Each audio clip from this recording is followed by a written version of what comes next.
D K Shivakumar ಅವರು show stopper statement ಇವತ್ತಿಂದು 40 lakh ಕೊಟ್ಟಿದ್ದಾರೆ doctor Parameshwar ಅಂತ.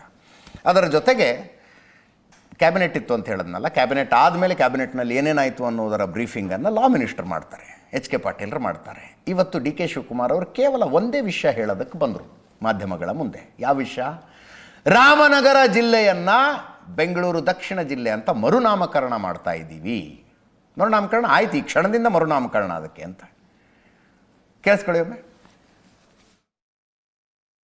ಸೊ ನಾವೆಲ್ಲ ರೂಲ್ಸು ರೆಗ್ಯುಲೇಷನ್ಸು ಆ್ಯಕ್ಟು ಎಲ್ಲ ತೆಗೆದು ನೋಡಿದ್ದೇವೆ, ಏನೇನು ಬೇಕೋ ಅಮೆಂಡ್ಮೆಂಟ್ಸ್ಗಳೆಲ್ಲ ಆಗಿತ್ತು. ಸೊ ಇವತ್ತಿಂದ ಬೆಂಗಳೂರು ರಾಮನಗರ ಜಿಲ್ಲೆ ಹೆಡ್ ಕ್ವಾರ್ಟರ್ಸು ರಾಮನಗರದಲ್ಲೇ ಇರ್ತದೆ.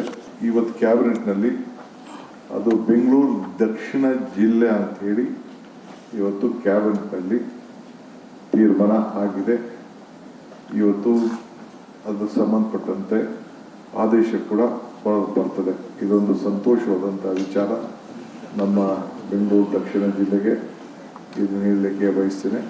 ರಾಮನಗರದ ಹೆಡ್ ಕ್ವಾರ್ಟರ್ಸು ಫಂಕ್ಷನಿಂಗಲ್ಲಿ ಯಾವ ಥರದ ಬದಲಾವಣೆ ಕೂಡ ಇರುವುದಿಲ್ಲ, ಅದಾಗದು ಮುಂದುವರಿಯುತ್ತದೆ. ಏನಿಲ್ಲ, ಅದು ಸೆಂಟ್ರಿಗೆ ಏನು ಪವರ್ಸ್ ಏನಿರಲಿಲ್ಲ. ಸೆಂಟ್ರಿಗೆ ಒಂದು ಮ್ಯಾಂಡೇಟ್ರಿ ಅವ್ರಿಗೆ ತಿಳಿಸ್ಬೇಕು ಅಂತಿತ್ತು ಅಷ್ಟೇ.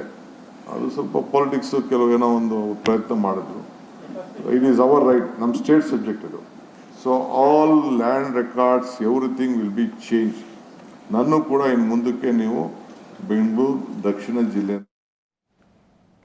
ಇದು ನೇರವಾಗಿ ಕುಮಾರಸ್ವಾಮಿ ಅವರಿಗೆ ಅವರ ವಿರುದ್ಧ ಹೊಡೆದ ಸಡ್ಡಿತ್ತು. ಈ ಮೊದಲೇ ಒಂದ್ಸಲ ಕ್ಯಾಬಿನೆಟ್ ನಿರ್ಧಾರ ತಗೊಂಡು ಕೇಂದ್ರ ಸರ್ಕಾರಕ್ಕೆ ಕಳಿಸಿತ್ತು. ಹೋಮ್ ಮಿನಿಸ್ಟ್ರಿ ಒಪ್ಪಲಿಲ್ಲ, ಹಾಗೆಲ್ಲ ಮಾಡೋಕ್ಕೆ ಬರಲ್ಲ ಅಂತ ಹೇಳ್ತು. ಯಾಕೆ ಹೇಳ್ತು? ಕುಮಾರಸ್ವಾಮಿ ಅವರು ಆಗೋದಕ್ಕೆ ಬಿಡಲಿಲ್ಲ ಅಲ್ಲಿ. ಈಗ ಕೇಂದ್ರ ಸರ್ಕಾರಕ್ಕೂ ಇದಕ್ಕೂ ಏನು ಸಂಬಂಧ, ರಾಜ್ಯದ ವಿಷಯ ನಾವು ನಿರ್ಧಾರ ತಗೊಂಡಿದ್ದೀವಿ ಅಂತ ಘೋಷಣೆ ಮಾಡಿದ್ರಿ ಅವರು. ಇದಕ್ಕೆ ಶತಾಯಗತಾಯ ವಿರೋಧ ಇದ್ದದ್ದು JDSದು, ಕುಮಾರಸ್ವಾಮಿ ಅವರದ್ದು. ಆ ಮೂಲಕ ಒಂದು ಗೆಲುವನ್ನು ಗೆದ್ದ ಹುರುಪಿನಲ್ಲಿ ಇವತ್ತು ಡಿ ಕೆ ಶಿವಕುಮಾರ್ ಅವರಿದ್ದರು.